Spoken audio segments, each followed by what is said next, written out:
Rick, what do you think they would think of today's situation, and how would they change things if they saw it today? I think they would change things. Actually, my thinking about this has been stoked. Well, I seem to think about it all the time anyway, but my thinking has been stoked by having the pleasure of, because of this event, reading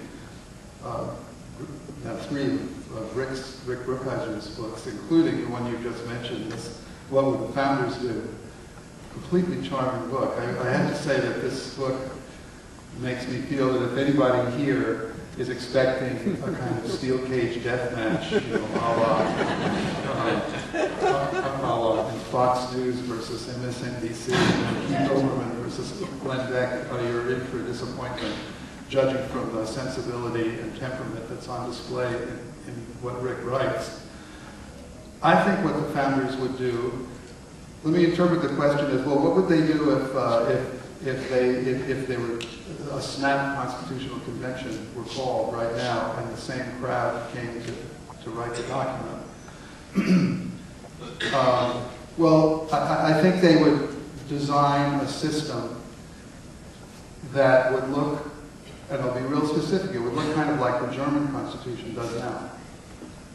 We sort of had a controlled experiment with that in that the wise men of post-World War II, the kind of American occupiers of Germany shepherded that constitution into being.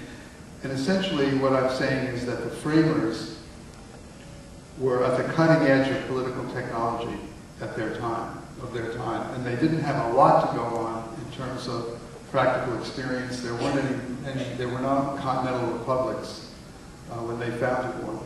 All the historical examples they had to draw from were inadequate one way or another. Though they were notoriously hostile to highfalutin theory, they did love Montesquieu, and they did pay a lot of attention to Montesquieu. So I think they would have recognized that political parties are crucial to a democratic republic. I think Madison actually did recognize that by the time when he was an old man. I think that they would have made a modern democracy in which the checks and balances are not so much among different parts of a government, but the electorate and the government. You know, they were strong government people. The Constitution is a charter for strong government, given what they were, given the status quo that they had to work with. You know, the status quo. The Tea Party people say that that the Constitution is all about a weak government, is all about a limited government. But actually, the Articles of Confederation were about a weak government, a limited government, and the framers came up with a strong government.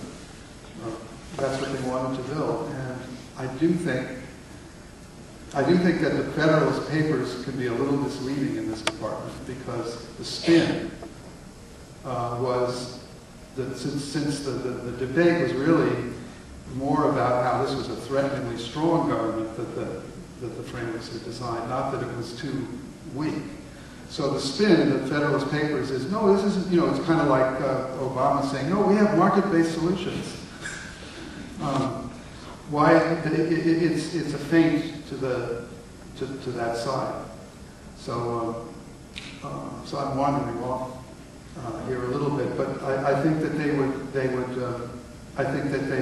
write a new constitution, and I think they'd be pretty shocked at how little we have rewritten their constitution.